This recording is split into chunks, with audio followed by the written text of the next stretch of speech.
Bueno, siempre es un tanto complicado eh, hacer una charla de este tipo que tiene muchas características prácticas sin estar presente y más ahora todo online, ¿no? Entonces, me gustaría de todas maneras, en primer lugar, dejar claro que cualquier consulta, cualquier pregunta, la idea es entablar un diálogo con ustedes. De repente ya han tenido algo de experiencia en el pasado y tienen dudas puntuales con respecto a la extracción, que es lo que vamos a hablar hoy. Pueden consultarme en el chat o pueden alzar la mano. Eh, en general voy a asumir que todos están recién empezando, ¿no? Por si alguno ya tiene más experiencia y siente que algunas cosas son un tanto básicas y repetitivas.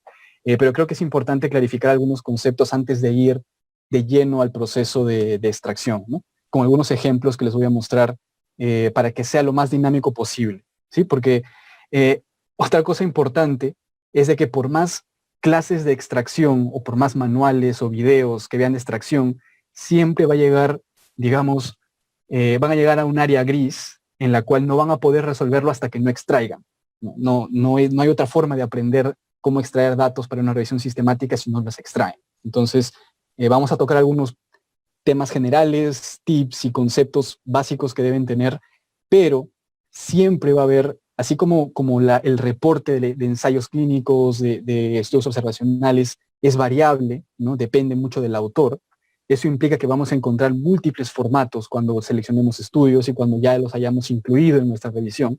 Y por ende, no hay una receta mágica, no hay una secuencia que nunca falle, ¿no? Ese es el punto que hay que tener en claro. Lo que vamos a hablar hoy día es un plan general que cada quien, según su pregunta y según el tema y según cuál es el objetivo, va a tener que adaptar. Eso es lo que sí quiero que quede claro. Entonces, cualquier consulta, pregunten, podemos parar y conversar, y lo que vamos a hablar hoy va a tener que ser adaptado según sus preguntas. Eso es lo que hay que tener en claro. Bueno, entonces empezamos. A ver si se puede cambiar. Sí, listo. Bueno, en primer lugar, bueno, no tengo ningún conflicto de interés respecto a lo que vamos a conversar hoy. Y siempre me gusta empezar este tema de investigación de síntesis o de meta research, que es como el término umbrella, el término general que se puede usar para todo esto, usando alguna metáfora, alguna analogía, ¿no?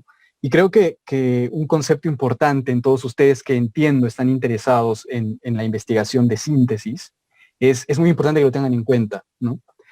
No sé si todos saben que o han hecho alguna vez un crucigrama, ¿no? Básicamente es una especie de tarea cognitiva, digámoslo así, que implica que lean una pregunta y empiecen a llenar diferentes palabras que encajen, ¿no?, con las siguientes, de manera horizontal o vertical. Estoy seguro que todos lo han hecho en algún momento. Mi background, como mencionó Pedro, es más de neurociencia. Hago neurociencia aquí en Estados Unidos, y es interesante que este tipo de tareas cognitivas recientemente está empezando a tener mucho, digamos, mucho estudio desde la perspectiva de prevención y de manejo de trastornos cognitivos, ¿no? Hay diferentes estudios, tanto observacionales como ensayos clínicos, que están tratando de entender cómo el hacer este tipo de maniobra cognitiva puede mejorar nuestra atención, puede mejorar nuestra capacidad de síntesis, nuestra capacidad de asociación, ¿no? Que son diferentes funciones ejecutivas, ¿no? Entonces, ¿por qué les menciono esto? No es que me haya confundido de tema, sino que hay una filósofa, epistemóloga, que trata de usar una metáfora para entender cómo es la ciencia o cómo está funcionando la ciencia actualmente, y es interesante que la compara con un crucigrama, ¿no? Con un crossword puzzle, ¿no? Pero básicamente sería un crucigrama multidimensional, ¿no?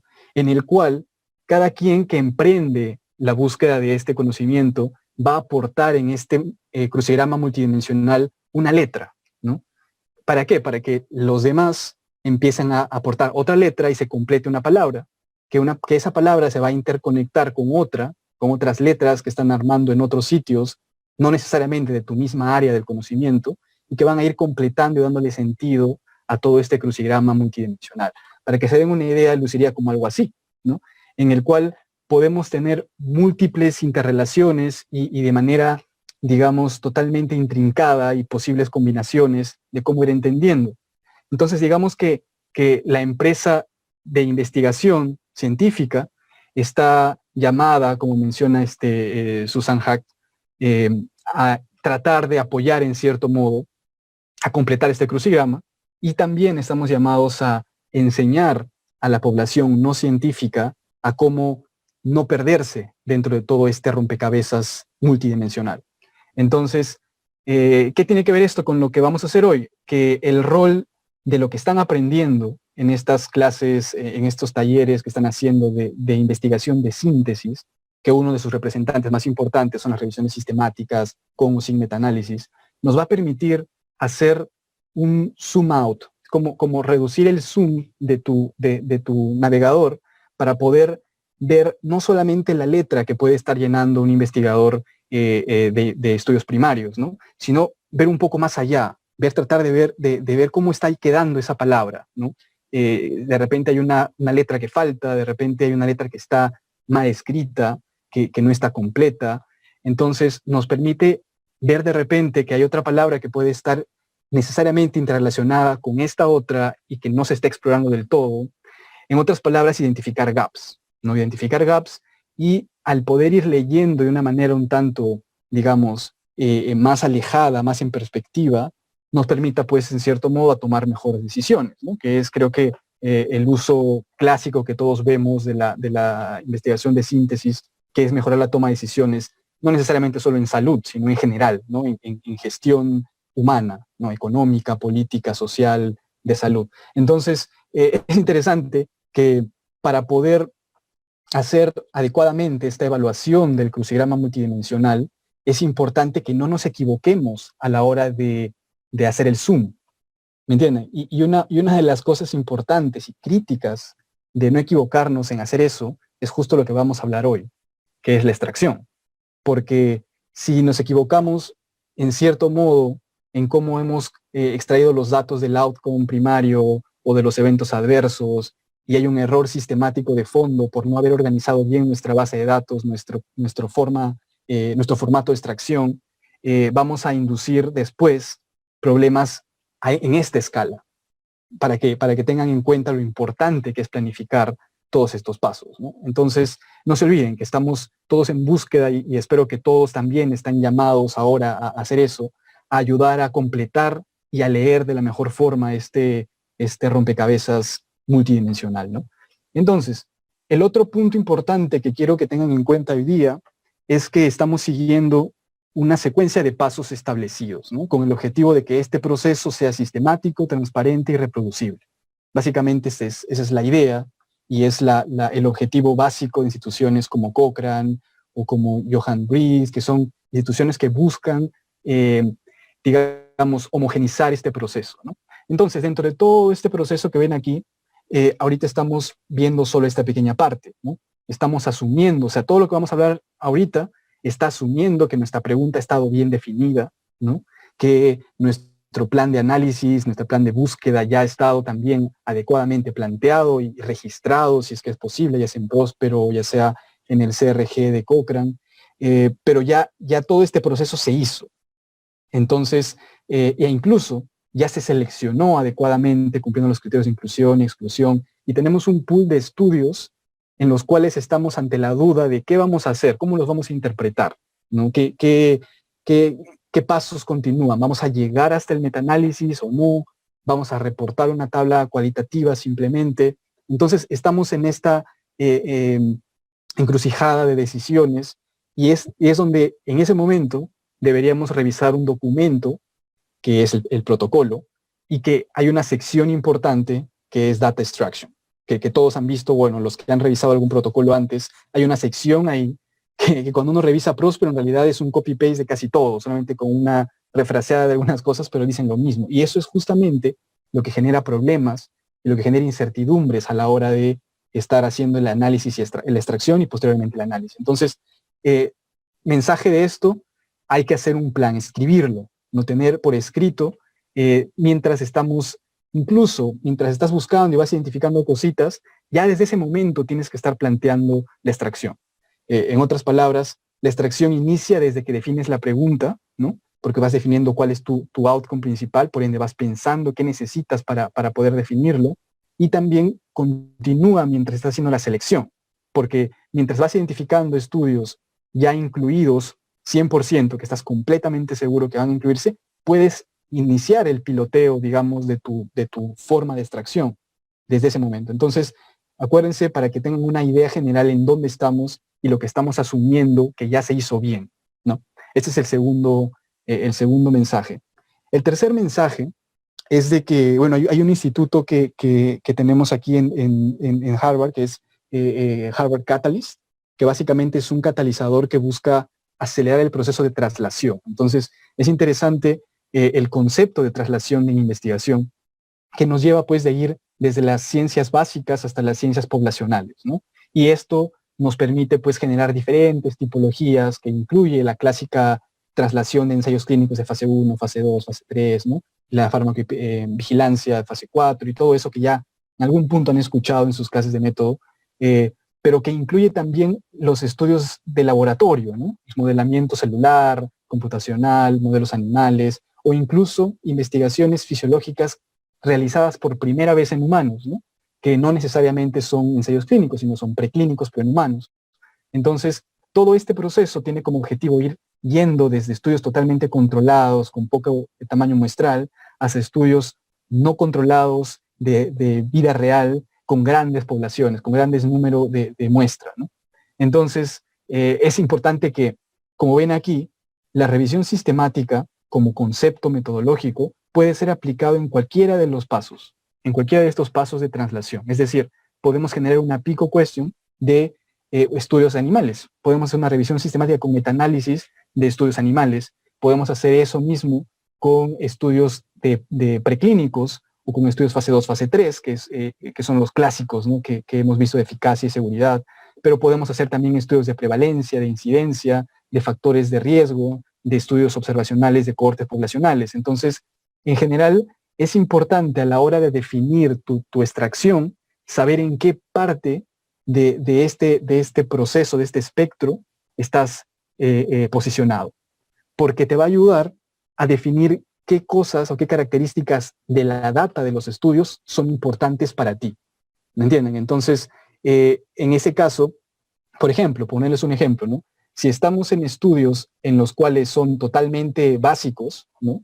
Muchas veces los datos de las muestras, ¿no? De las características, por ejemplo, del modelo animal, no son necesariamente datos que se necesitan extraer porque son muy estandarizados, ¿no? Todos son, digamos, ratones knockout de una característica y cepa específica, entonces esos datos no son importantes.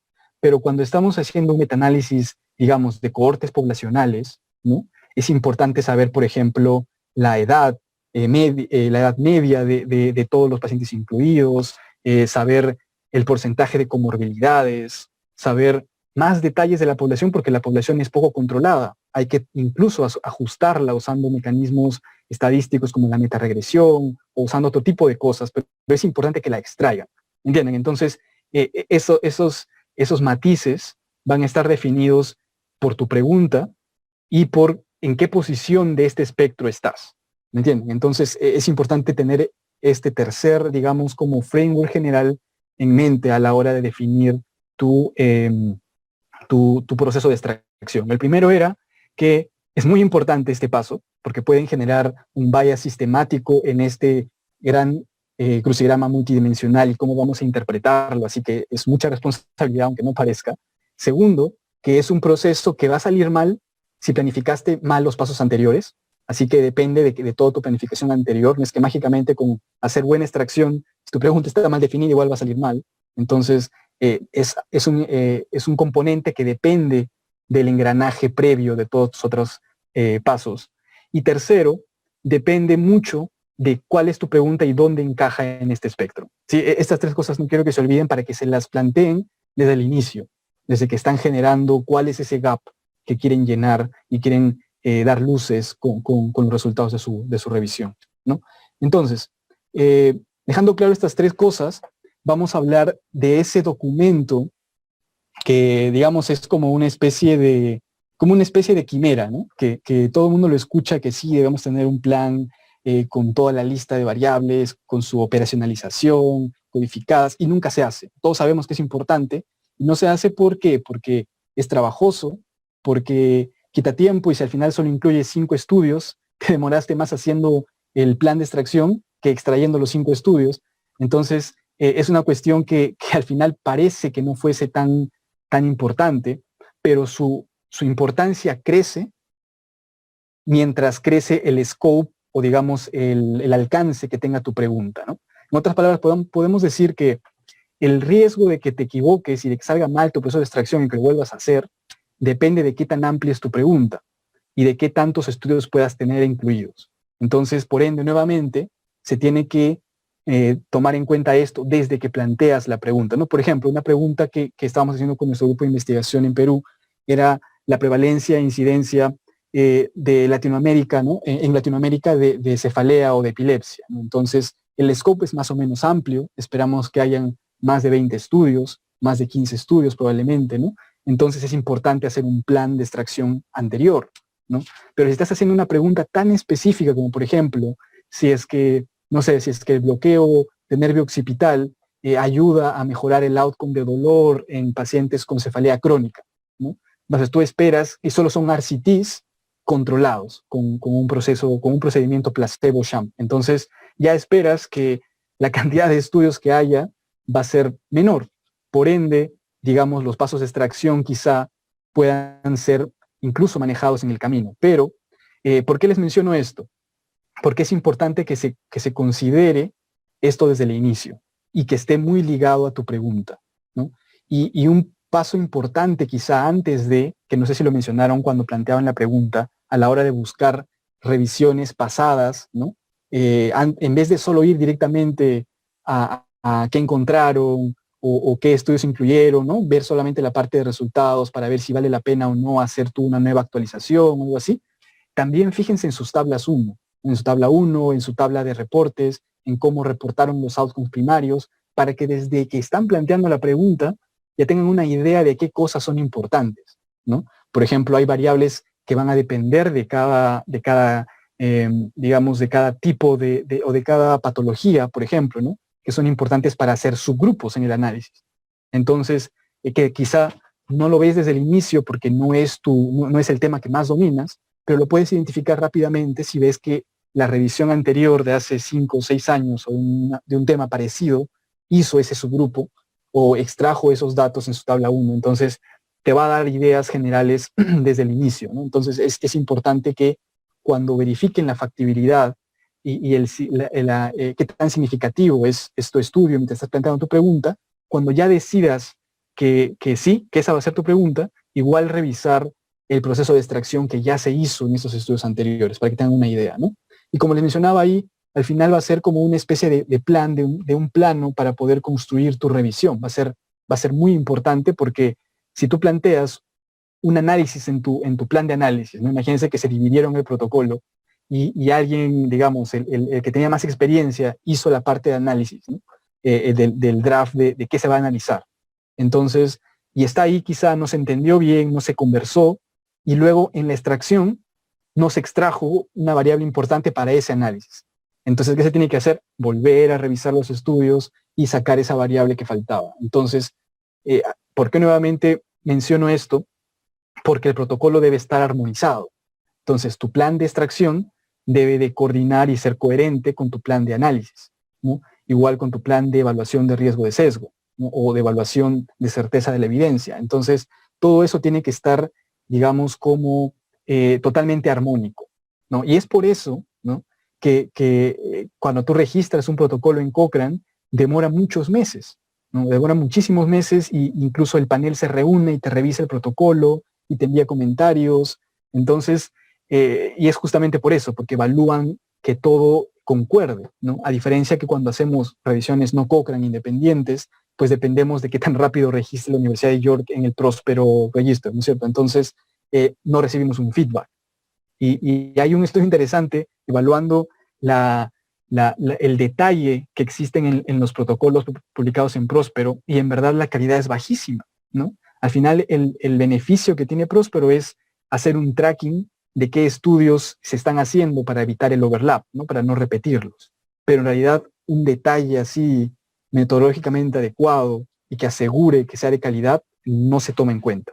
No se toma en cuenta porque sería bien complicado pedirle eso a la Universidad de York, que lo hace de manera non-profit, ¿no? Entonces, y que no tiene pues quizá los recursos necesarios. Pero si todos nos entrenamos a que ese esfuerzo inicial nos va a ahorrar muchas horas de discusión en el futuro y mucho, digamos, problema metodológico en el futuro con la interpretación, van a ver que va a valer la pena, ¿no? Y se los digo porque cuando empezamos en este tema, muchas veces tuvimos que hacer estas reiteraciones hasta que todo concuerde y nuestra data concuerde con el plan de análisis y el análisis esté de acuerdo con los estudios previos para poder comparar.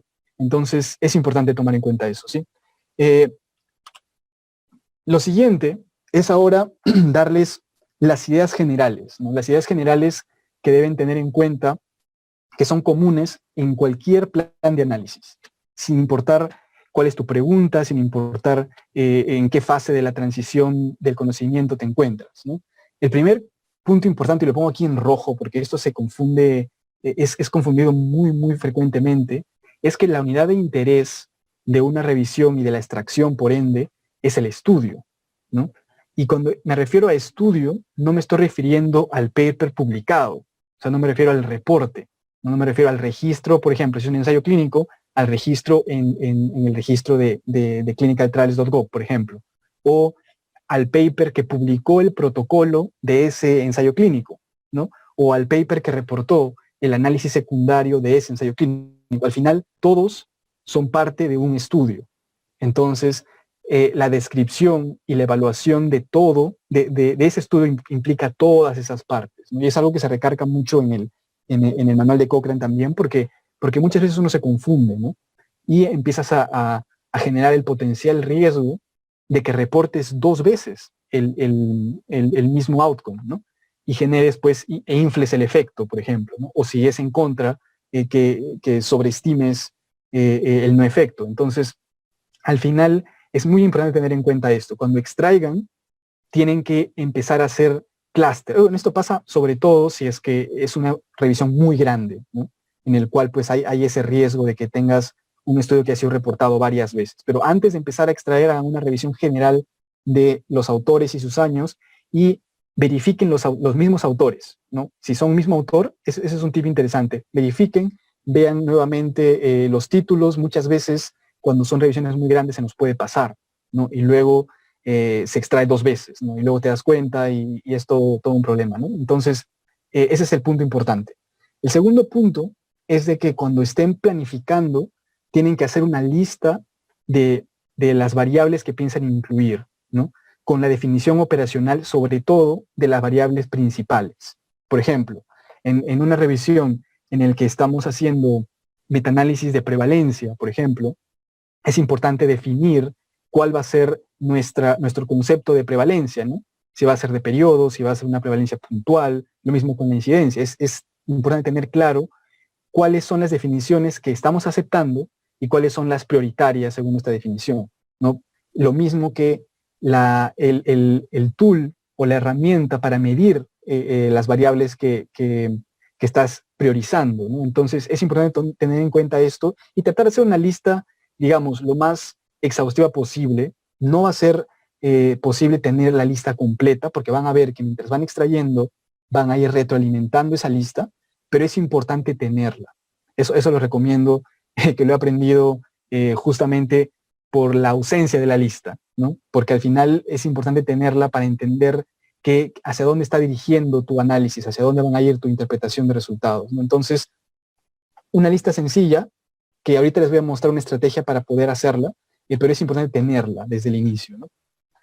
Lo segundo es de que tienen que decidir cuál es el formato de tu variable principal o del outcome que estás buscando, ¿no? Por ejemplo, si es que es una variable, perdón, si es que es una revisión de intervenciones, estás buscando pues una variable de un efecto, ¿no? Que puede ser, por ejemplo, cambio en el dolor, digamos. Antes y después de la intervención, estás viendo, estás tratando de ver si ese cambio en el grupo de intervención es mejor o significativamente mejor que el comparador, ¿cierto? Esa es la clásica pregunta. Entonces, tienes que definir tú, basado en las revisiones anteriores o en un estudio que ya sabes que se va a incluir, Si es que vas a usar de manera continua, es decir, vas a extraer la diferencia de las medias o la media final, ¿no?, del post-tratamiento y del post-placebo o post-sham, ¿no?, y con su variable de dispersión, como ahorita les voy a mencionar más adelante. Pero es importante que definas, porque no es lo mismo que un estudio te reporte el porcentaje de pacientes que reportó no dolor versus el porcentaje de pacientes que aún tenía dolor después del tratamiento, o que haya otro estudio que te reporte la media de cambio en la escala de 0 a 10 de dolor. ¿Entienden? Entonces es importante que a priori uno defina cuál es para ti el dato más importante, ¿no? ¿Cuál sería el que te permitiría inferir más cosas o analizar de manera más práctica los resultados, ¿no? Por ejemplo, en el caso de dolor, es muy común categorizarlo, ¿no? Y muchas veces desde la perspectiva clínica es mucho más fuerte el tener estas categorías de no dolor, sí dolor, ¿no? Porque para que tú llegues a un no dolor, has tenido que mover muchas unidades en tu escala de 0 a 10 para que llegues al no dolor, ¿no? Entonces, digamos, es un poco más robusto. Pero hay casos en los que es más robusto usar el continuo, ¿no? Entonces, la idea es que lo definan desde el inicio. ¿Por qué? Porque la extracción, como van a ver más adelante, va a depender de ese factor. Si tu variable principal, que está dentro de esa lista que ya hiciste, ¿no?, va a ser continua esa variable o va a ser binaria, básicamente. Hay otras opciones, ¿no? Puede ser también una proporción, puede ser simplemente un coeficiente, pero no voy a entrar en esos detalles. Vamos a asumir que el objetivo de la mayoría de ustedes va a ser hacer estudios con variables continuas, a metaanálisis con variables continuas o con variables binarias, ¿no? Del evento versus no evento, una cosa así. Entonces, definir eso desde el inicio. El otro punto es con respecto a tener, como ya tienes tu lista de variables, ¿no?, vas a entrar a un Excel, si desean inicialmente, y van a poner cada una de esas listas que ya tienes en una columna, ¿no? Y luego vas a identificar qué variables podrían tener categorías, ¿no? Entonces, y vas a tratar de codificarlas en otra página en Excel, de que, por ejemplo, ¿no?, en el caso de riesgo de sesgo, ¿no?, vas a tener low, unclear y high. Entonces tú, a priori, defines que el low va a ser 0, ¿no?, el unclear va a ser 1 y el otro va a ser 2. Una cosa así. Entonces tú ya vas definiendo, y esto es antes de que se haga la extracción. Vas teniendo una idea inicial mientras estás haciendo la selección. Por eso es que son equipos diferentes, ¿no es cierto? Entonces, esto es otro paso que muchas veces lo omitimos, pero créanme, ahorra muchísimo tiempo en el análisis y en la interpretación, como van a ver en unos ejemplos que les voy a mostrar hoy. Y bueno, el siguiente paso es que todo este proceso que vamos a hacer, hay que también planificar que va a tener que ser de manera doble. ¿Qué quiere decir esto?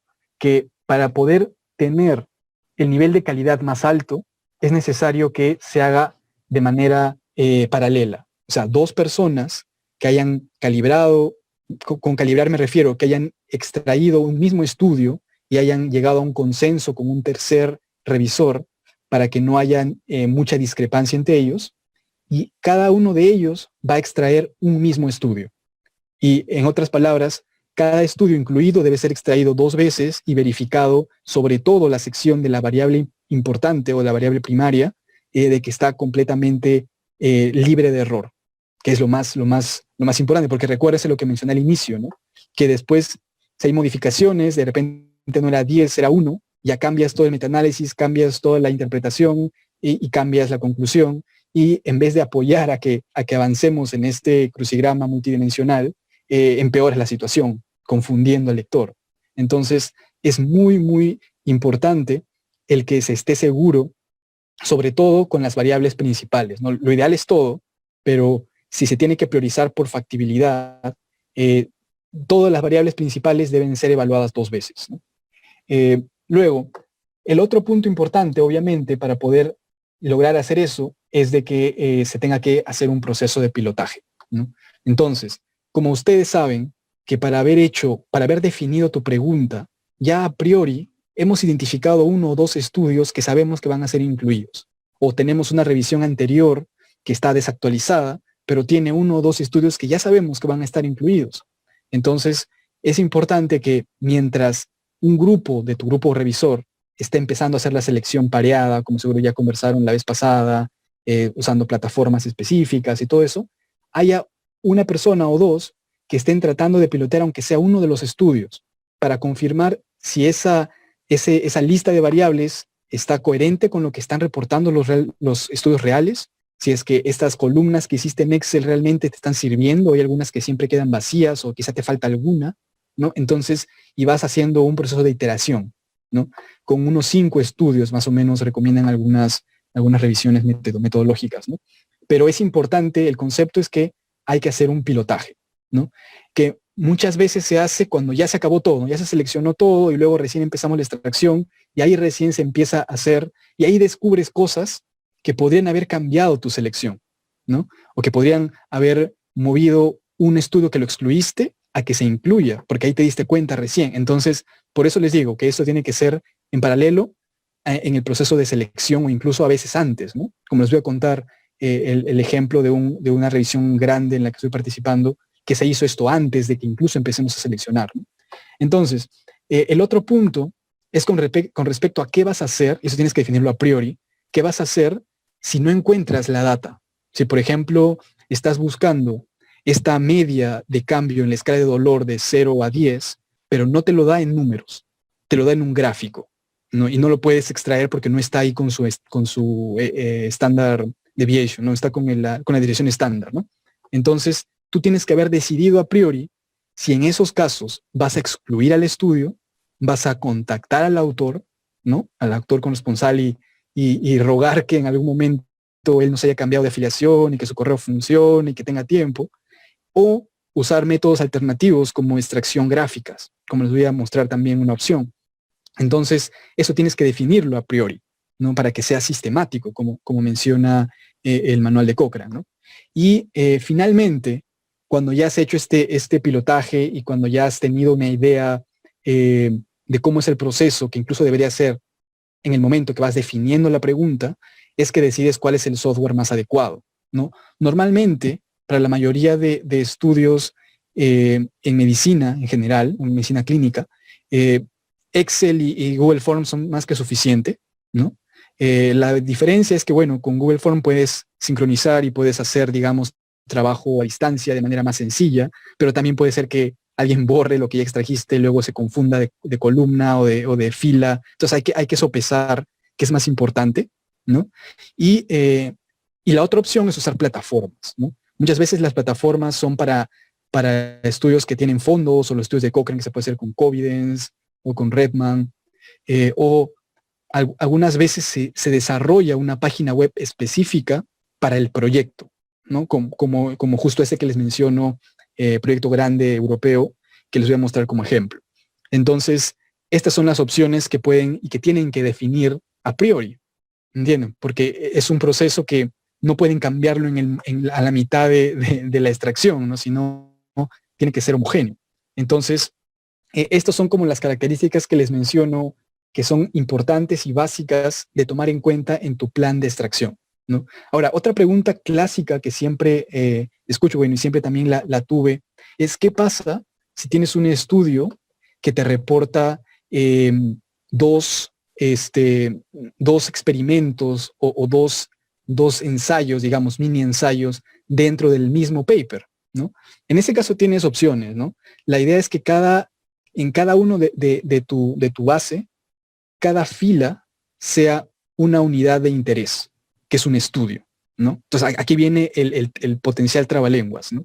Que es un estudio, pero no necesariamente un report. Entonces, tú tienes un estudio que puede tener varios reports, ¿no? O sea, puede tener varios papers, por ejemplo, un paper que te reporta el outcome a los 6 meses y luego los investigadores lo siguieron por 2 años y te reporta a los 2 años el mismo estudio, los mismos pacientes. Bueno, se perdieron algunos, pero ese estudio no va a ser una nueva fila, va a ser una columna dentro de la fila del estudio X, porque es el mismo estudio, solo que con otro outcome en otro paper. ¿Entienden? Entonces, puede haber un estudio, o sea, una fila que tenga varias columnas que provengan de otro paper. Ese es concepto importante, ¿no? Y viceversa. Puede haber un paper que tenga 2 estudios, ¿no? Y en ese caso, tienes que poner, imagínense, el estudio, no sé, González et al, ¿no? Y te reporta dos estudios dentro. Ese paper te reporta 2 experimentos dentro que estás interesado en extraer. Entonces tienes que poner González et al. 1 y González et al. 2. Y extraes todo lo mismo. Cuando es lo mismo, bueno, se copia nada más, pero los outcomes se tienen que reportar de manera diferente, ¿no? ¿Me entienden? En diferente fila, porque provienen de diferente experimento, de diferente muestra. Entonces, eso es bien importante. Y lo que puede pasar, y también me ha pasado, es de que tienes un autor, digamos otra vez, González et al., ¿no? Que publicó 2 estudios ese mismo año, ¿no? Sobre el mismo tema y son incluidos, pero son diferentes papers. Entonces, va a ser González et al. El mismo año, pero ahí le puedes poner A y B. La idea es que tengas tú tus, digamos, tus labels, ¿no?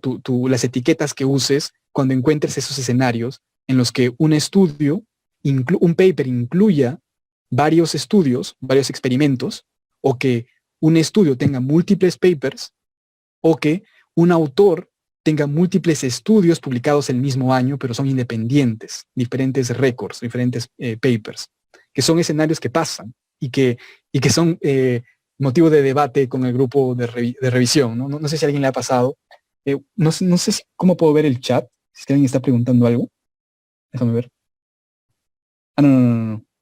No vi un pop-up ahí, pero era la asistencia. Ya, bueno. Entonces, este tipo de detalles son curiosos, no están en los manuales, pero sucede, ¿no? Y sucede y genera a veces dolores de cabeza a la hora de cómo solucionarlos. No hay una solución específica, solamente diferencia en los casos, ¿no? Que en reglas generales, cada fila debe ser un estudio. Esa es la regla general. Así provenga de un solo paper o de múltiples, ¿no? O así sea que el mismo autor ha publicado varios estudios el mismo año. Solamente para identificar el paper, usen el A, B o el 1, 2, para que no se confunda, ¿no? Listo. Entonces, ahora, ¿cuál es la estrategia para poder ahora implementar esas características mínimas que les he mencionado en tu formato de extracción? Primero, tiene que estar basado en tu pregunta, ¿no? Y como va a estar basado en tu pregunta, pues les recomendaría que usen el mismo framework que ya han usado, que supongo les mencionaron, de Picot. Entonces, en población, como ya la definieron del inicio, va a haber variantes en cada estudio, ¿no es cierto? Entonces tú tienes que identificar características del estudio, o sea, del estudio que estás extrayendo y características de su sample, ¿no? Que como les mencionaba, va a ser más importante en estudios observacionales, en estudios de cohortes, porque necesitas esto, porque no está balanceado, no ha sido randomizado, entonces puede haber grandes variabilidades en estas características, ¿no? Entonces, es importante que lo extraigas, pero de reglas generales, extráiganlo porque da oportunidad de hacer análisis de metaregresión con variables continuas, ¿no? Entonces, por ejemplo, en el tema de características de estudio, pues identificar el estudio, como les decía, puede ser con el nombre del autor et al. Y el año, ¿no? Más el país de donde proviene y algunas otras variantes que pueden agregar aquí para identificar el estudio, ¿no? Con respecto a la muestra, pueden copiar usando texto libre cuáles eran sus criterios de inclusión y exclusión, el número total de la N, pueden poner la edad en números continuos, o sea, la media y su SD, ¿no? La desviación estándar de la edad, algunas otras características basales que puedan ser importantes, ¿no? Como por ejemplo el porcentaje de comorbilidades, o por ejemplo alguna covariable importante, por ejemplo en una revisión de diabetes, es importante ver si es que el porcentaje de hemoglobina glicosilada medio de cada estudio interviene o no en la heterogeneidad de tu metaanálisis. Entonces tienes que extraerlo a priori, ¿no? Tiene una columna en la que pongas la media de la hemoglobina glicosilada con su desviación estándar por estudio, los que lo reportan, ¿no? Entonces, a eso me refiero.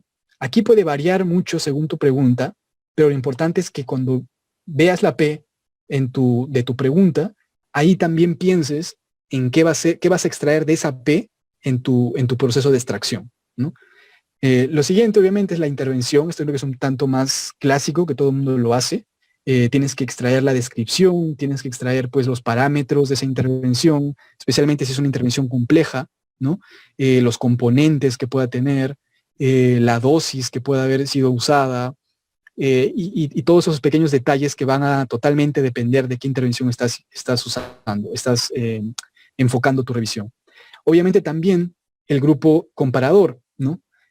Lo mismo, va a ser como una especie de espejo de las cosas que saques de uno, tienes que también tratar de sacar del comparador para que pueda ser homogénea la descripción en tu paper, ¿no? Entonces, igual, va a depender y van a tener que adaptarla según cuál es el comparador que ustedes han definido.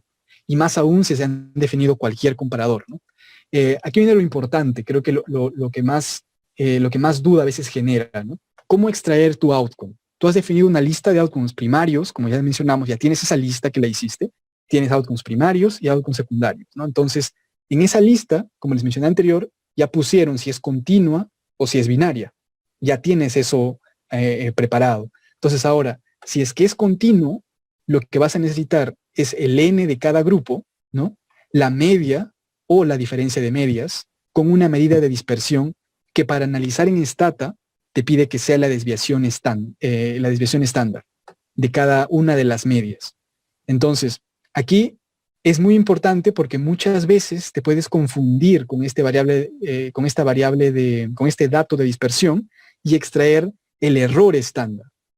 Y cuando lo pongas en Stata, va a correr, porque Stata no te va a decir, ¿sabes qué? Esto no es SD, lo va a asumir como SD y te va a malograr todo tu metaanálisis. Así de sencillo. Entonces, hay que entender la diferencia entre ambos para interpretarlo y, si es necesario, convertirlo cuando extraigan los datos. Creo que eso es lo más crucial cuando están extrayendo datos continuos, ¿no? Otra pregunta común es, ¿qué media extraigo? ¿Extraigo la media pre o la media post? Pues en general, la idea es que extraigas el pre y el post, ¿no? Y si te da la diferencia de medias, también la extraigas. ¿Por qué? Porque en el comando, en Stata o en R, lo que te interesa es usar la media post o la diferencia de medias. Se considera que es más estable usar la diferencia de medias por si hay algún desbalance en el baseline, ¿no? la medida pre. Entonces, si lo tienes disponible, extráelo. Esa es la recomendación. Media pre, post y diferencia de medias si es que hubiese. Cada una de esas medidas con su medida de dispersión, que tiene que ser la desviación estándar, ¿no? Ahora, ¿qué pasa si me dan solo el estándar error o el error estándar? Hay que transformarlo. Ahorita les voy a mostrar cómo. ¿Qué pasa si solo me dan el intervalo de confianza? Hay que transformarlo.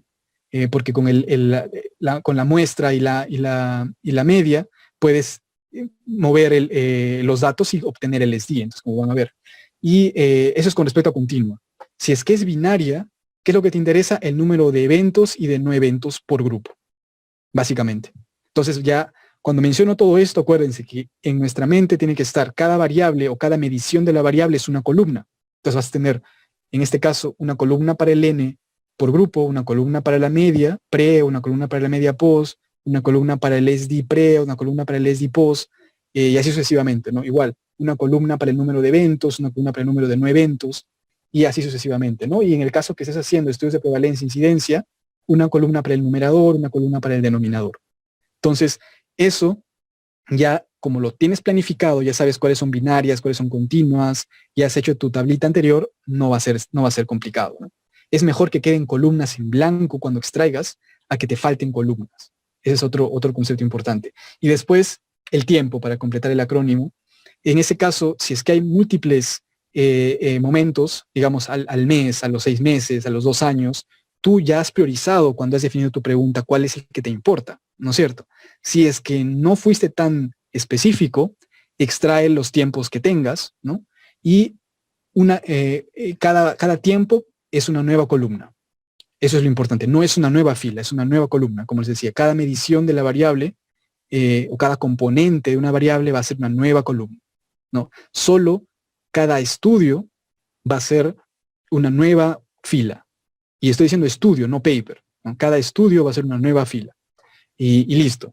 Y finalmente las cosas extras que van a depender ya de tu pregunta, de qué subgrupos planificaste, ¿no?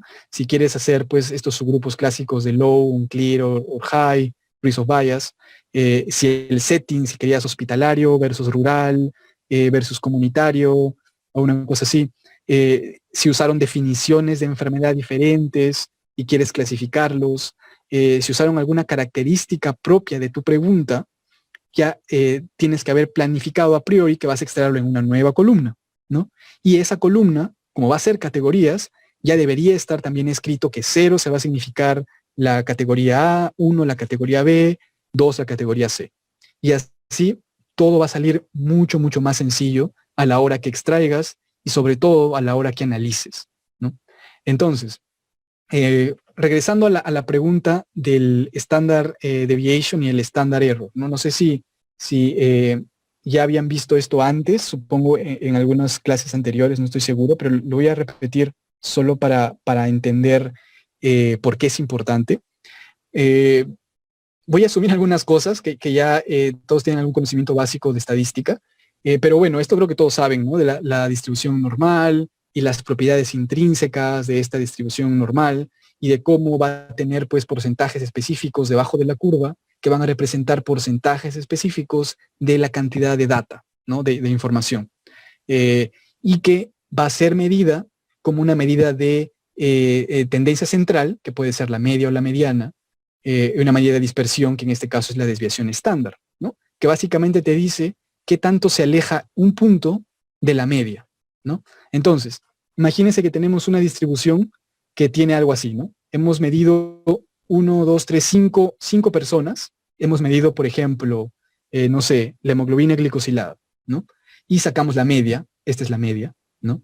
Y luego calculamos la desviación estándar y es esto de aquí, ¿no? Que vendría a ser la distancia que puede haber en general de los puntos alejándose de la media, ¿no? Entonces, eso es lo que ya creo que la mayoría de ustedes tenía en claro, ¿no? La media y su desviación estándar. Esos datos los necesitamos en nuestro formato de extracción, porque son los que necesita Stata, ¿no? Entonces, ¿qué pasa si no nos lo da? ¿No? En ese caso, imagínense, nos da el error estándar. Entonces, ¿qué es el error estándar al final? Digamos, es más fácil entenderlo con las imágenes. Miren, esta es una muestra, ¿no? La muestra que tú hiciste. Imagínate que muestreas nuevamente, ¿no? Y vuelves a muestrear, y vuelves a muestrear, y cada vez que muestreas obtienes diferentes 5 personas. Entonces tienes ligeramente una diferencia en la media, ¿no? Porque muestreaste un grupo diferente. Entonces, eso es justamente el error estándar, ¿no? ¿Qué tanto cada uno de estos palitos es la media de una de tus muestras? Entonces te está diciendo la dispersión que existe entre las medias de múltiples muestras, ¿no? Entonces, eso es lo que confunde, ¿no? Porque al final muchas personas dicen, es como la dispersión de la población, no de mi muestra, sino de la población. Podrían simplificarlo así, pero no necesariamente. Es en realidad la dispersión que existe en las múltiples medias que puedan existir, ¿no? Entonces, como ven, se fijan aquí, hay una diferencia incluso visual, ¿no? Que va a ser más pequeña. Entonces, se está asumiendo que hay poca, o sea, va a haber poca dispersión, a diferencia de la desviación estándar, ¿no? Y si tú le dices a Stata que este número pequeñito, ¿no? Es tu SD, lo que vas a hacer es inflar los resultados, ¿no? Ya seguro lo van a ver posteriormente en el análisis. Acuérdense que el peso que le das a cada estudio depende de la dispersión. Entonces, un estudio que tiene poca dispersión, el metaanálisis le va a dar más peso. O sea que si te equivocas aquí, lo que vas a hacer es cambiarle los pesos de manera errónea y generar un estimado metaanalizado erróneo. Entonces, por eso es importante. Entonces, ¿cómo lo vamos a reconvertir?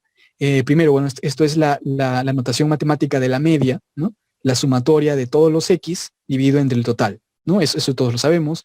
Esta es la notación matemática de la desviación estándar, ¿no? Que básicamente es una función de esta diferencia de la media, de la medida observada menos la media, ¿no? Al cuadrado. Digamos, es una función de lo que se aleja, como les decía, ¿no? Lo que se aleja mi observación de mi media. Ya está, no entremos en detalles.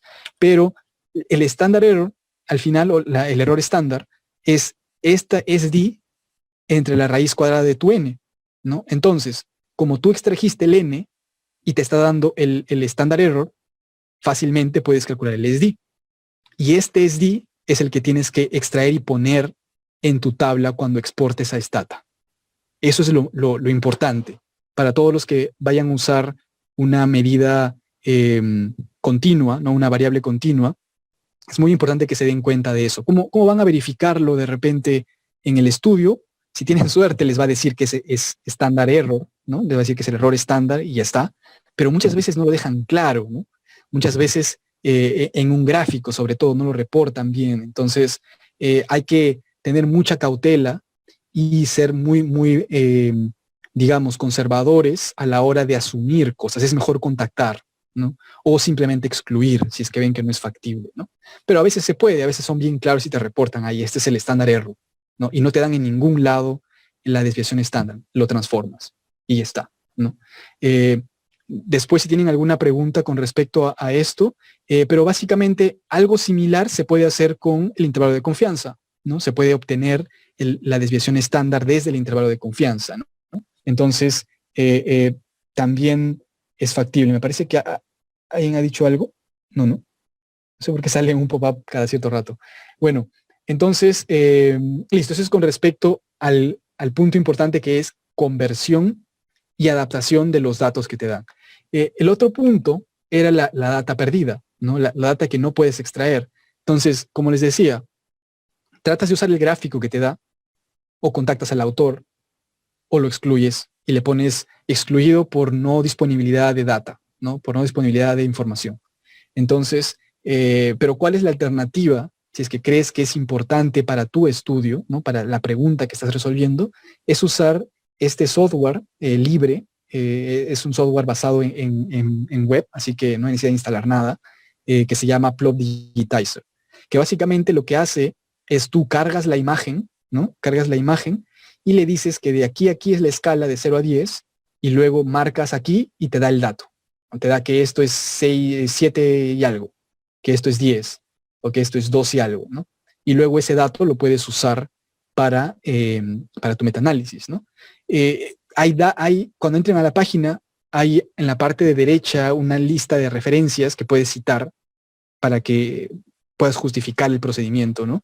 Incluso lo mencionan en el manual Cochrane, depende mucho de la calidad del gráfico, si el gráfico tiene una escala adecuada, si el gráfico muestra todos los números, porque a veces lo cortan para mostrar que el efecto es más grande, como habrán visto alguna vez. Entonces, primero, el objetivo es ser lo más transparente y conservador, ¿no? Si es que la mayor cantidad de tus estudios están reportándolo en gráficos, puedes asumir eso, pero ser transparente y decir que usaste Webplot Digitizer de tal forma y lo pones en tus métodos, ¿no? Lo que está mal es no hacerlo o hacerlo, sino es que lo hagas y no lo reportes.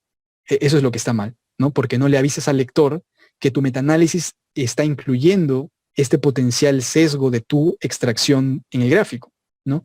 Entonces, es una decisión que, como les decía nuevamente, depende de tu pregunta, depende de la cantidad de data que perderías si es que no extraes gráficos. Si es algo complementario, mi recomendación personal es ser conservadores, reportar que no hay datos disponibles y excluir el estudio, ¿no? Simplemente. Pero claro, hay veces en los que no se puede eso, ¿no? A veces en los que te quedarías sin evaluar el outcome principal y de repente los gráficos tienen buena calidad, se pueden extraer, entonces podrías hacerlo, ¿no? Pero siempre contacten al autor, aunque sea para que cumplan el criterio metodológico de contactamos al autor, no nos respondieron nunca, pero lo hicimos, ¿no?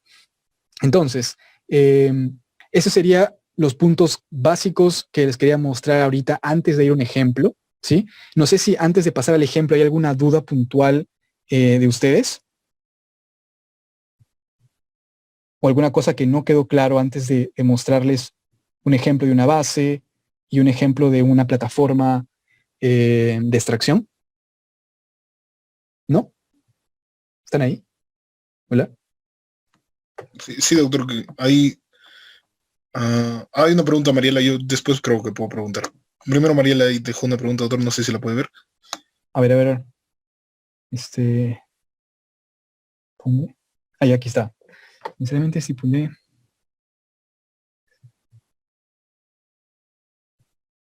Claro. Sí, es importante porque lo que hay que completar es tu proceso de acciones, ¿no? O sea, si dijiste, vamos a contactar, tienes que poner, si es que no me contactan, si es que no me responden, voy a excluir el estudio por no disponibilidad de datos. Y ya está. Nadie te va a decir nada, pero lo dijiste, ¿no? Eh, lo otro que a veces se estila hacer es reportar ahí también digamos, el tiempo que vas a que vas a estipular, esperar, ¿no? Porque una vez me pasó que en una revisión, cuando ya estábamos por hacer el submission, te responde el autor, ¿no? Como que te dice, sí, aquí está mi base, y te la reporta bonita y todo después de mucho tiempo, pero claro, ya en ese caso no vas a parar todo tu proceso solo porque te respondió, ¿no? Entonces, no sé, no creo que sea tan común, pero la respuesta es sí, sí debes estipular cuál sería tu procedimiento posterior a la respuesta o no respuesta de los autores, sobre todo de los outcomes principales, ¿no? Que es lo más importante. No sé si eso deja claro la pregunta o alguna otra cosa más, Mariela, ¿no?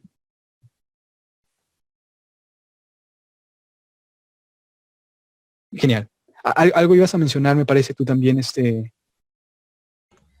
Pedro. doctor, que justo le quería comentar más o menos algo parecido a lo de Mariela.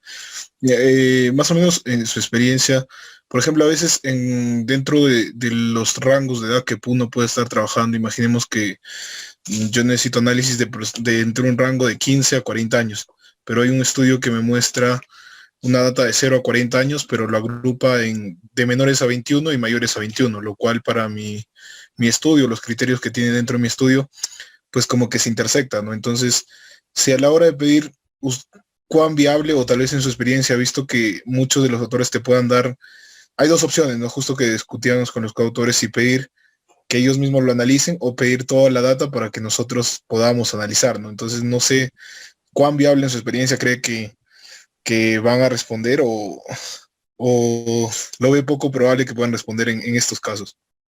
Claro. Sí, en realidad, eh, lo que me ha pasado últimamente es de que, o sea, es mejor enviar un correo en el cual tú des opciones, ¿no? O sea, eh, varias posibilidades que te aporten información. No esperar a hacer una secuencia de correos porque la probabilidad va a ser menor, ¿no? Entonces, mi recomendación sería ponerle las dos cosas, ¿no? Ponerle la opción de que si te puede enviar la base para que tú hagas la categorización necesaria, ¿no? O si te puede enviar ya las categorías como una alternativa, ¿no? Y la otra opción que eso ya es para ti es que tú hagas una categorización diferente, ¿no? O sea, en ese caso, si es que tu categoría de 0 a 15 que me dijiste, ¿no? Algo así, es necesaria por un tema, digamos, fisiológico, epidemiológico, y te va a alterar por completo el que hagas un pequeño overlap entre las categorías, te diría simplemente excluye ese estudio del subgrupo, porque te va a generar problemas, te va a generar ruido, y la probabilidad de que te compartan la base completa es baja, porque lamentablemente digamos, la tendencia de Open Science, ¿no? de compartir las bases primarias, no es muy alta, por más que hay mucha, digamos, ahorita tendencia de promover eso, la cultura basada sobre todo en el egoísmo científico, ¿no? En el que yo me esforcé, gané mi funding, trabajé 5 años en evaluar estos pacientes, no vi a mi familia, no comí bien, ¿no? Y te voy a dar la base así nomás para que tú publiques un estudio que va a ser más citado que el mío. Entonces, ese es un tema cultural de cultura científica. Entonces yo diría, intentémoslo, porque la única forma de ir cambiándolo es que rompamos esa cadena, sobre todo con investigadores jóvenes, ¿no? Entonces, envíe ese correo, pregunta eso, pero lo más probable es que dependiendo de qué centro sea, de en qué estado de la carrera esté ese autor corresponding, es que va a depender si te responde o no, ¿no? Muchas veces cuando es un investigador principal, joven, que recién está empezando su carrera, probablemente sí, pero muchas veces es un autor senior, ¿no? Que a las justas le responde, como nos pasa aquí con nuestro jefe, que las justas nos responde a nosotros porque trabajamos para él, entonces la probabilidad es casi nula, ¿no? Entonces yo te diría, primero, si es que esa categoría es sumamente importante, pregunta, pero ya voy asumiendo que lo más probable es que excluyas a ese estudio de tu subgrupo, ¿no? Y si no, trata de buscar alguna otra forma de que puedas organizar tus subgrupos. No sé si por ejemplo, ¿no? Si tú tienes un estudio que vaya de 0 a 15 y te da el dato de 0 a 15, ¿no? Y tienes otro estudio que te da el dato de 0 a 21, una cosa así, ¿no? O te puedes dividirlo en menores de 40 o menores de 50 y encontrar algún punto en el que englobes ambas subcategorías. ¿Me entiendes? Eso podría ser.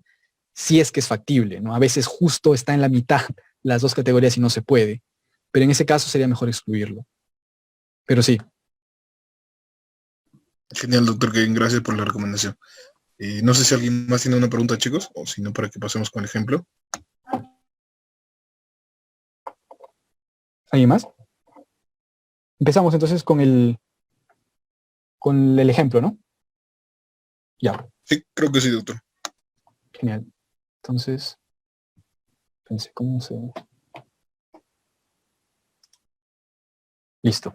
Entonces, el primer ejemplo que les quiero mostrar, se ve en mi pantalla, ¿sí, no? Es el ejemplo de... bueno, primero quería mostrarles que este es el capítulo del manual de Cochrane que les recomendaría que lean, ¿no?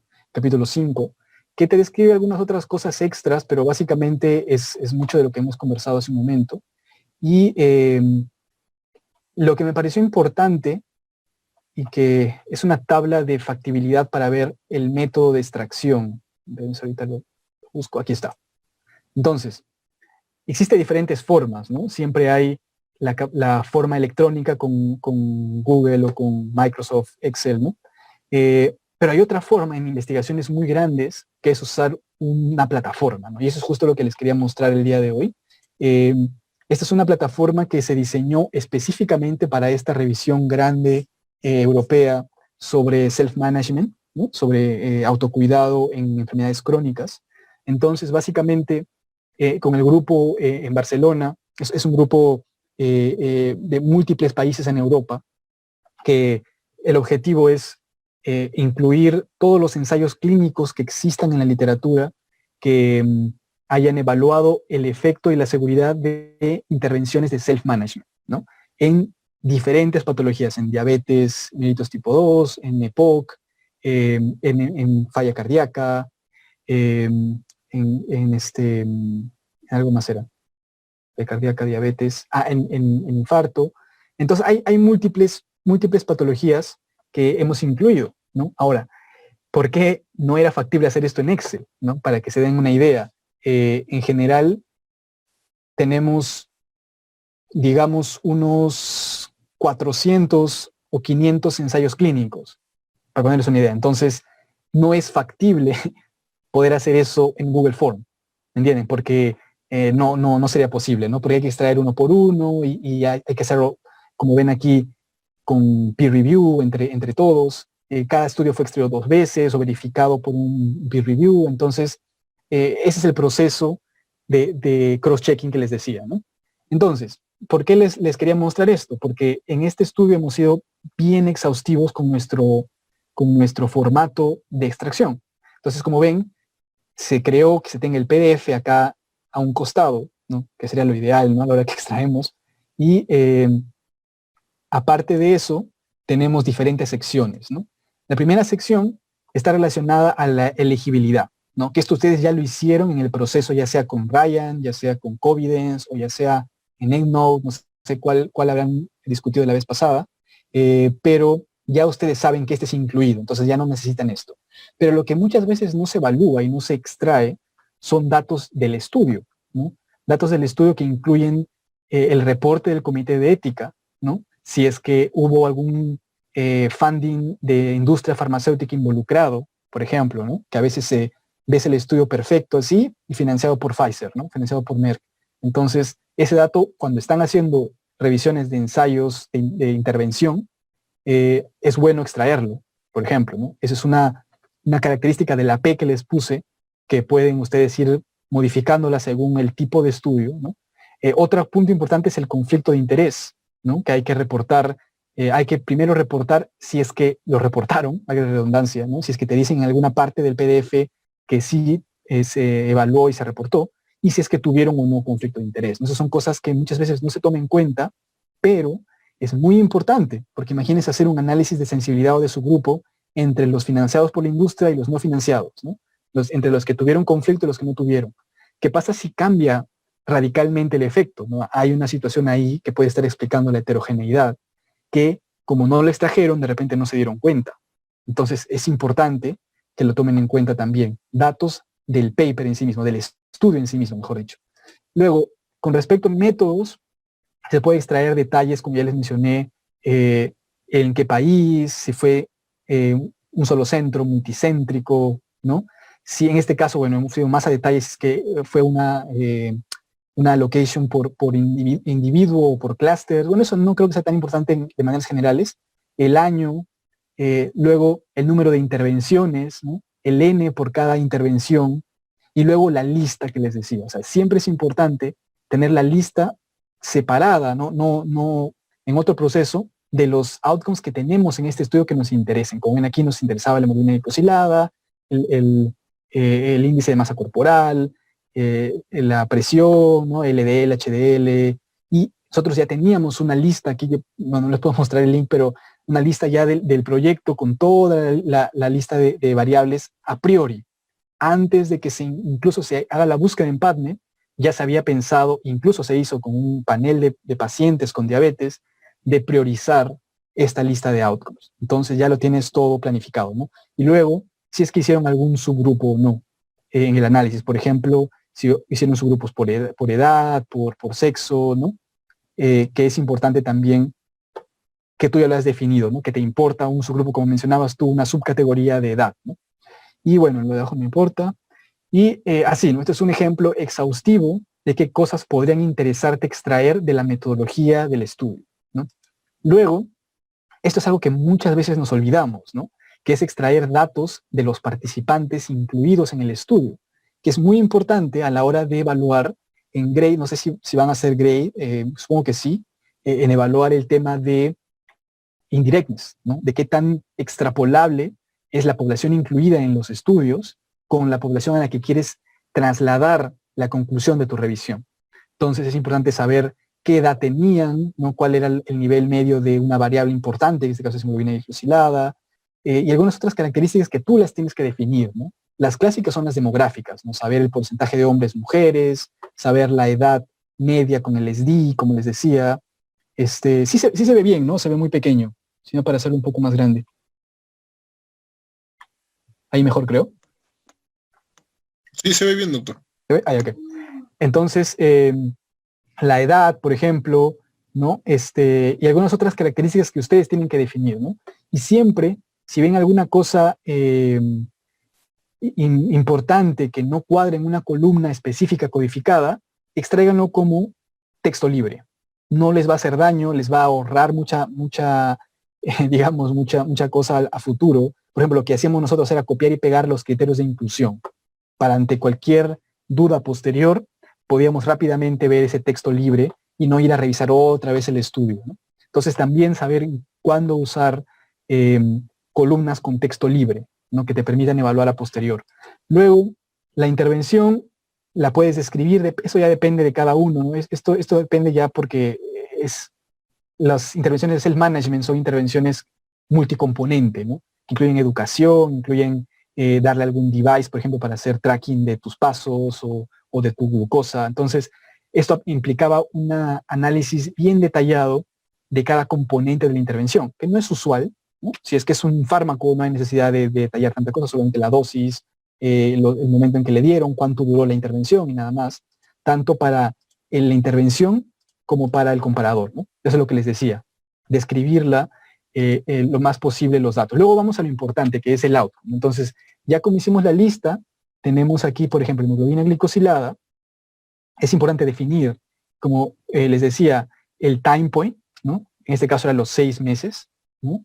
Definir cómo ellos operacionalizaban la variable, en este caso era el porcentaje de hemoglobina glicosilada, y definir qué tipo de outcome era.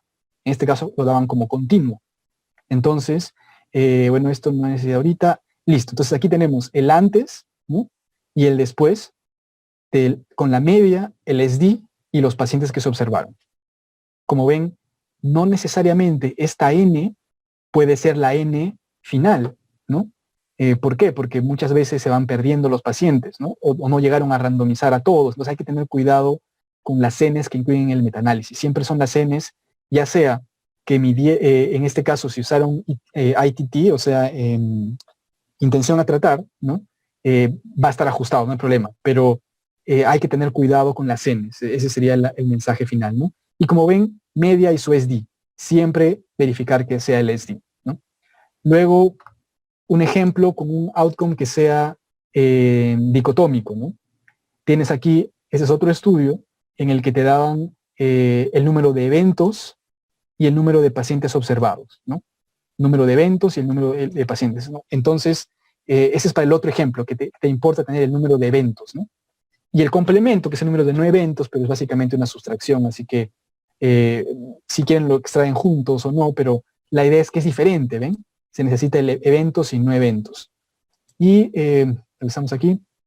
Entonces así, por cada variable, que en este caso va a ser por cada columna, ¿no? No van a tener una plataforma así necesariamente, pero por cada columna. Luego, otra opción es que dentro de su formulario de extracción incluyan también el Rules of Bias, o sea, el semáforo de Cochrane, por ejemplo, o algún otro tipo de herramienta para el estudio que están incluyendo. Se recomienda que esté ahí porque te consolida las bases, pero ya depende de cada uno. No es que una cosa esté mal o bien, ¿no? Pueden ponerlo todo junto y no hay problema. Pero sí, eso básicamente sería lo que quería mostrarles, que tienen que tener todas las características relevantes de su estudio, ¿no? Y obviamente saber dónde buscarlas, ¿no? Saber detallar y disecar el paper, el estudio que están extrayendo, para que no se les pase ningún... A ver, quiero ver si aquí había alguna conversión para mostrarles. No, viene, por ejemplo, aquí este estudio, felizmente, nos daba en la tabla 2 de los efectos, ¿no? El SD. Entonces ya simplemente se copia el SD, ¿no? Pero muchas veces no lo dan, ¿no? Entonces en ese caso hay que dividirlo por la raíz cuadrada de la n, ¿no? Entonces ya como les mostré en las diapositivas. Entonces este sería un ejemplo de una plataforma. Ahora, ¿cómo sería el ejemplo en Excel? ¿No? Este es de otro estudio que estamos haciendo sobre prevalencia de cefalea, y básicamente lo que les decía, ¿no? Tienen que tener cada uno de las filas es un estudio y cada una de las columnas es una variable, ¿no? Entonces, van llenando primero de manera, digamos, cruda o no codificada, como ven aquí, ¿no? En el cual tenemos letras y todo eso, pero luego tienen una versión codificada en la cual tienen números, ¿no?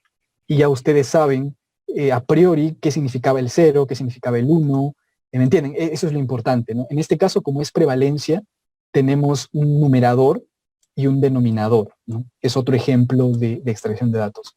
Y finalmente, ¿por qué sirve esto? Porque luego sencillamente lo exportas a tu Stata, ¿no? Este es el data editor de Stata, y ya lo tienes listo, ¿no? Simplemente para empezar a correr los comandos, corres, bueno, generas los labels, ¿no? Con los comandos para labels, y ya está, y está listo para hacer el análisis, ¿no?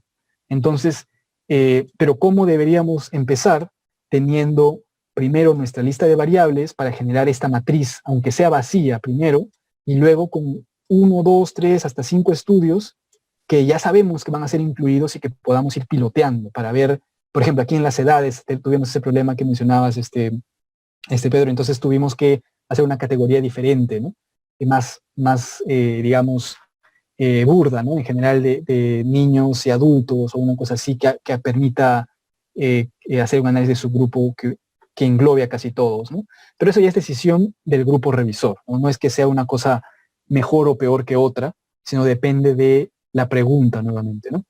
Y bueno, finalmente, para terminar con la explicación, bueno, no sé si hay alguna duda o pregunta con respecto a los ejemplos que les he mostrado. Creo que sí, ¿alguien escribió algo? Ah, no, no. ¿Alguna pregunta o consulta con respecto a cómo están haciendo sus bases?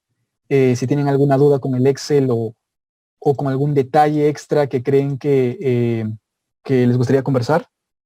Doctor, hay una pregunta por Facebook que se está transmitiendo también. Dice, hola, porfa, mi pregunta sería, en caso de variables binarias, ¿se debe extraer los ORs o RRs ajustados o crudos, o ambos? Claro, esa es una muy buena pregunta, ¿no? ¿Por qué? Porque va a depender de dos cosas. ¿Qué es lo que normalmente se hace como regla general en extracción, ¿no? Es un tanto trillado, pero es mejor tener de más, ¿no? Que nos sobre, a que tengamos menos y que luego nos falte, ¿no? Entonces, en ese caso, cuando hay medidas de asociación y es parte de tu outcome, ¿no? Es mejor extraer los eventos no eventos, es decir, en categorías, digamos, en jerarquía, ¿no? Tener el eventos no eventos para que tú mismo armes tu tabla de 2x2 y le permitas a Stata que haga eso, ¿no? Y te calcule el OR o el RR puleado, ¿no? El pool. Pero si es que no hubiese, se prefiere el OR no ajustado, el crudo, ¿no? ¿Por qué? Porque cuando tú vas a hacer el metaanálisis de medidas de asociación y solo tienes las medidas con sus intervalos de confianza, tú tienes que asumir el peor escenario, ¿no? O sea, tienes que asumir los datos crudos y eso lo vas a decir en tus métodos. Entonces, ¿por qué? Porque no todos los estudios van a haber hecho el ajuste por las mismas variables. Entonces, al final no son comparables. Ese es el problema. Entonces, primer punto sería, mientras se pueda, eventos, no eventos, para que tú armes tu tabla de 2x2. Si es que no se puede, ORs o RRs crudos, ¿no? Y en el caso que no haya la posibilidad y que solo te den el ajustado, existe una tercera posibilidad, no soy tan partidario de ella, pero he visto compañeros que lo han hecho, es que incluyas los ORs ajustados y que detalles cuáles fueron las variables que usaron para ajustar. Y si es que son parecidas o si trataron de ajustar, digamos, conceptos similares, por ejemplo, edad, sexo, no sé, variable basal, cosas así que pueden ser comparables, lo puedes metaanalizar. Pero tienes que dejar en claro que estabas haciendo un metaanálisis de medidas de asociación ajustadas. Ese es el punto clave. Como les decía, en este caso, hay que ser transparente porque la interpretación puede estar un poquito, digamos, sesgada y hay que reconocer eso en limitación, pero no fue una limitación tuya, ¿no? Es una limitación del estudio, ¿no? De los estudios. O la opción, obviamente, que siempre está es contactar y pedir los datos de eventos y no eventos, pero ya como conversábamos, muchas veces es complicado, ¿no? Pero sí, conclusión, primero datos, digamos, evento no evento, ORs o RRs crudos y luego el ajustados bajo ciertas características, ¿no? Pero sí, el otro punto que quería mencionarles con respecto a los ORs, RRs, es de que es mejor extraer, si es que están disponibles y luego no vas a saber si es que los demás tendrán ajustado o no ajustado, es mejor extraer las tres cosas. Si es que esa es tu variable principal, extrae las tres. O sea, es un solo esfuerzo. Imagínate que ese era el único que tenía no ajustada, ¿no? Y luego todos los demás eran ajustados. Entonces tienes que regresar a esos estudios y volver a extraer el ajustado para luego evaluar. ¿Entiendes? Es mejor extraerlo todo, ¿no? Si es que está disponible y si es que es tu variable de interés, porque tú, acuérdense que en tu revisión tú priorizas, ¿no? Priorizas qué variables son las que te importan para que vayan incluso en tu tabla gray, ¿no? En tu SOF, en tu Summary of Findings, y para responder la pregunta y graduar la evidencia. Entonces, al final, tú ya tienes una idea, ¿no? Si es que es tu variable principal, extrae las tres y no te haces problemas, ¿no? Genial, pero muy buena pregunta. ¿Alguna otra cosa más? Por acá, también menciona la plataforma Compar, al igual que Covidence, ¿se puede acceder mediante suscripción? Sí. En realidad, creo que se tiene que pagar una membresía. Creo que es factible. Ya depende si es que la revisión es independiente sin fondos o independiente con fondos, ¿no? Ahí ya cambia la situación, porque puedes pagar puedes pagar la membresía y usar la plataforma. Ahora, con Covidence, que recuerde, hay una opción gratuita, pero con límite, ¿no? Creo que solo es una revisión y con un límite máximo de estudios incluidos. Entonces, sí, igual va a estar limitado, ¿no? Pero claro, facilita en cierto modo el proceso, ¿no? Pero yo diría, si es una revisión con un scope limitado, digamos, bien claro, Excel es una muy buena opción, ¿no? Incluso un poco mejor que Google Form porque puedes borrar cosas, cambiar versiones, y se te borran las cosas, entonces es un poco más riesgo, pero creo que con un buen sistema de data management, o sea, de que sepas nombrar bien tus files, de tengas todo bien ordenado, codificado, Excel es potente, ¿no? Excepto que estás haciendo un scope como este estudio que les mencionaba, que ya a priori asumíamos más de 500 ensayos, entonces ya como que ahí no era factible. E incluso Covidence no nos era factible, porque Covidence es fija su estructura, ¿no? Entonces, en conclusión, sí puedes acceder por membresía, pero si es que tu estudio es, digamos, con su scope restringido, la pregunta es bien restringida, Excel es más que suficiente, no es necesario que pagues, excepto que sea para la selección, pero en ese caso Ryan creo que está mejorando cada vez más su plataforma y es gratuito, entonces ya depende de cada uno, ¿no? Luego veo que hay otra pregunta, estadístico.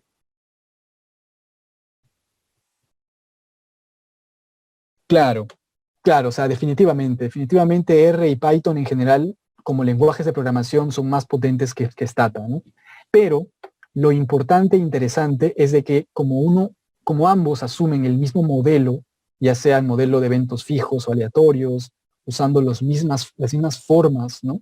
De manejar las dispersiones para calcular los intervalos de confianza, te piden los mismos datos. O sea, así uses R, ¿no? Porque ahora básicamente los metaanálisis que los estoy haciendo en R, se pide igual, la media y el SD. O sea, usas el SD. Pero claro, la ventaja es que tú puedes hacer un pequeño código en R que te calcule automáticamente los SD si es que tienes estándar error. No tienes que hacerlo tú en Excel o algo así, ¿no? Esa es la ventaja, puedes automatizar más cosas, ¿no? Pero la extracción va a ser la misma. Va a ser la misma. Así que no se preocupen, lo que hemos hablado hoy aplica tanto para R como para Stata. O sea, vas a necesitar siempre la media del SD, de un grupo y del otro, el eventos, no eventos, ¿no? Numerador, denominador. Esas cosas igual vas a necesitarlas en ambos, ¿no? Pero sí. Bueno, entonces, quería cerrar con un par de cosas extra. Un momento.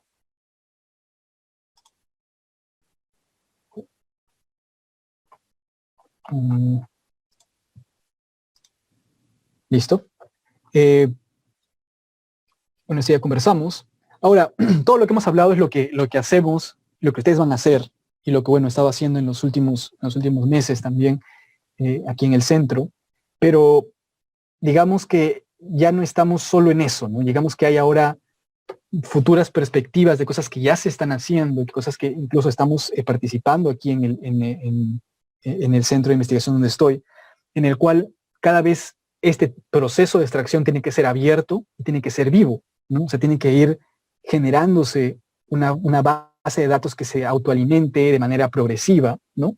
Y que en algún punto sea automática, ¿no? Que solamente necesite una supervisión mínima del revisor para verificar errores, discordancias, pero que el proceso netamente sea automático usando pues inteligencia artificial o algoritmos básicos de machine learning, de deep learning, que permitan que cada vez esto sea más automático. Ahora, eso no quiere decir que han perdido el tiempo hoy día escuchando toda la hora de lo que hemos hablado hoy, ¿no? No es que la máquina va a reemplazar, bueno, en algún punto quizá nos va a reemplazar, pero ahorita no, todavía no. Entonces, es importante que ustedes entiendan todo este proceso y que cuando estos sistemas de automatización se vuelvan más disponibles, se vuelvan más open access, que eso es lo que se quiere, ¿no?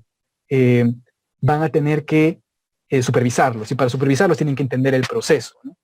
Entonces, ¿cuál es el mensaje? Que poco a poco la extracción va a ser, digamos, automática junto con la selección, porque mientras más se entrene los algoritmos para detectar patrones, va a ser mucho más fácil que se extraiga de manera, digamos, en segundos y con una precisión incluso mucho más alta, ¿no? Porque ustedes seguro ya habrán hecho alguna extracción alguna vez y extraer, pues, horas de horas continuadas y restringir tu capacidad, tu spam atencional, en algún punto vas a cometer un error, ¿no? Por eso es que se hace doble, ¿no?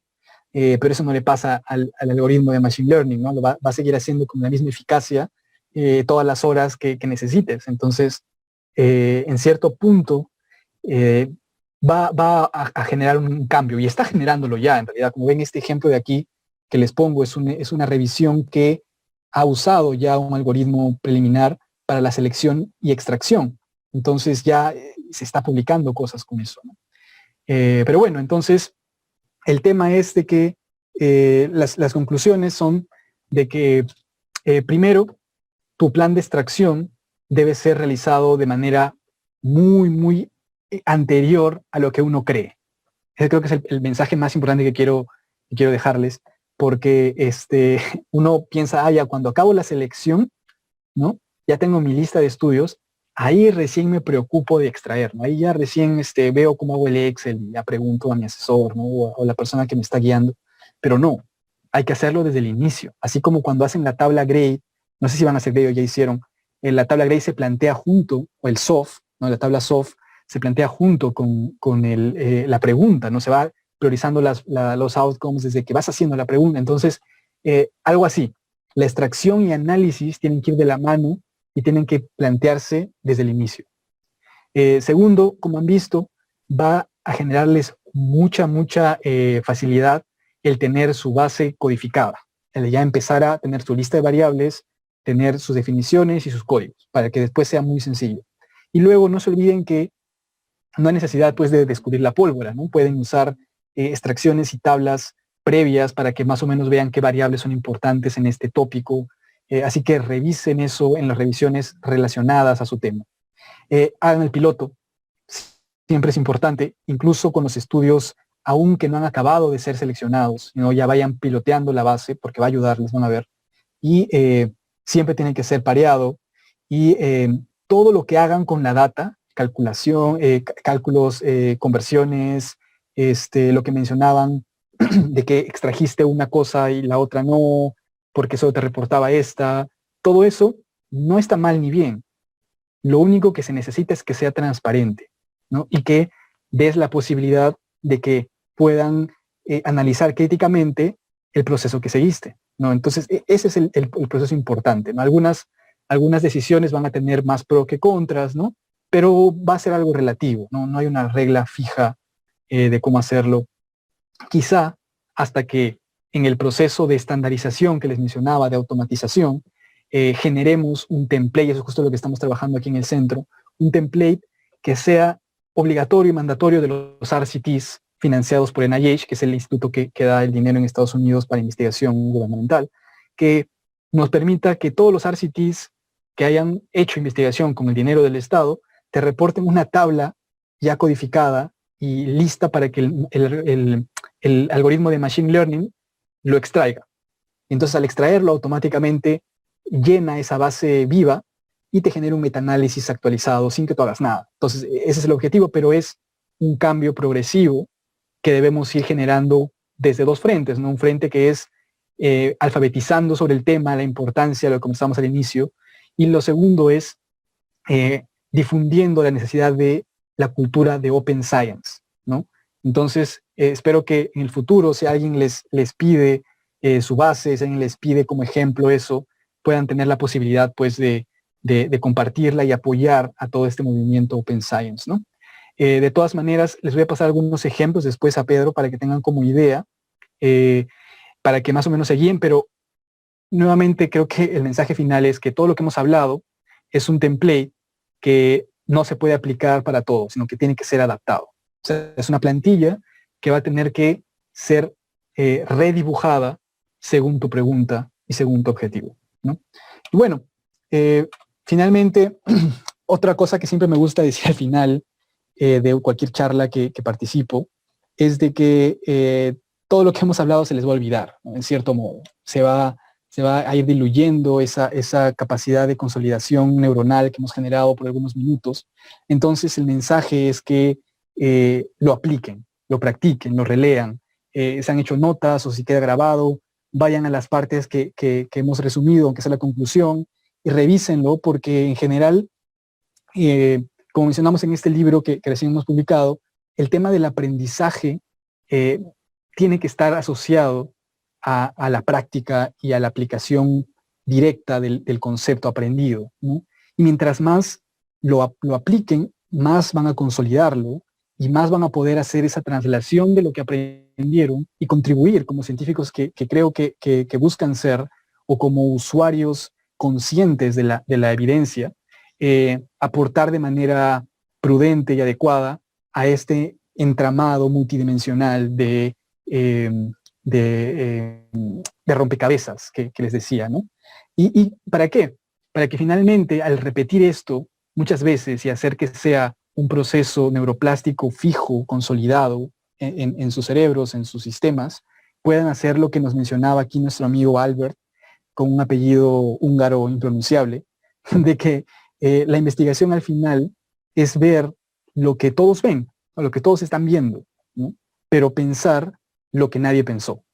Entonces, el objetivo es que todo este curso que están realizando, y felicito la iniciativa de la sociedad, de que contribuye en cierto modo a que cambiemos ese paradigma, ¿no? De que ustedes como estudiantes o como médicos clínicos, que supongo alguno también habrá, eh, puedan contribuir, ¿no? Puedan contribuir con los dos mensajes que les decía al inicio, aprender a ser usuarios conscientes de la evidencia, entender sus ventajas y sus limitaciones, y a entender el proceso para contribuir a expandirla y a completarla, ¿no? Y bueno, eso sería todo. No sé si hay alguna pregunta extra, alguna cosa más que podamos conversar. Si no, ha sido un gusto. Espero que hayan aprendido algo nuevo. ¿Hay alguna pregunta?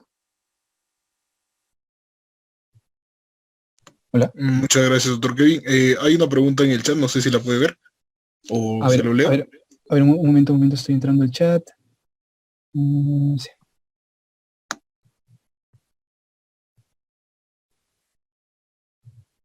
Claro. Sí, bueno, este es un tema, bueno, que ya lo conversamos una vez en Perú con la Sociedad de Neurología, ¿no? De que el tema es de que, ¿cuál es mi recomendación para ustedes como médicos jóvenes o como estudiantes de medicina? Que ya no se pueden quedar, digamos, contentos o satisfechos con una alfabetización mínima de estadística o bioestadística o metodología, ¿no? Ya no es suficiente, al menos en entornos mundiales ya no es suficiente. Más bien es mínimamente indispensable, que es diferente. Pero lo que está siendo cada vez más necesario y se prevé que sea muy, muy necesario es que lleven cursos de inteligencia artificial básica, ¿no? Que felizmente ahora en este entorno globalizado y que en cierto modo COVID ha ayudado, viéndolo desde el lado positivo, a que el teleaprendizaje, telemedicina y todo esto sea un poco más una opción real, no teórica, que lleven cursos sobre eso. Hay cursos en EDX, en Coursera, sobre data science, sobre machine learning, sobre inteligencia artificial, introducciones. No les estoy diciendo que todos ustedes se conviertan en el programador, en el que cree el algoritmo, en el que modifique, ¿no? Si a alguien le gusta, genial, ¿no? Porque eso es lo que le falta justo a los grupos de ingeniería y medicina, le falta médicos que entiendan y aporten al ingeniero, pero lo que sí van a necesitar es el conocimiento mínimo para entender e interactuar con estos sistemas que están generándose, digamos, de una manera exponencial en muchas áreas de la medicina. Entonces yo les diría, si quieren estar un paso antes de lo que se está haciendo en Latinoamérica, hagan lo que se está haciendo, por ejemplo, aquí, ¿no? Por ejemplo, en Harvard Medical School se lleva un curso obligatorio de inteligencia artificial, de ética en inteligencia artificial, de machine learning para estudiantes de medicina en primer y segundo año, ¿no? Entonces, claro, modificar las currículas en nuestro país saben que es complicado, pero ustedes tienen la posibilidad de llevarlos si desean de manera extracurricular en EDX o en Coursera o en plataformas online. Así que no hay excusa, ¿no? No hay excusa de que no está disponible. Así que sí, si a alguien le interesa, lleven un curso introductorio sobre eso inicialmente. No se asusten con los números y con las cosas raras que van a ver inicialmente.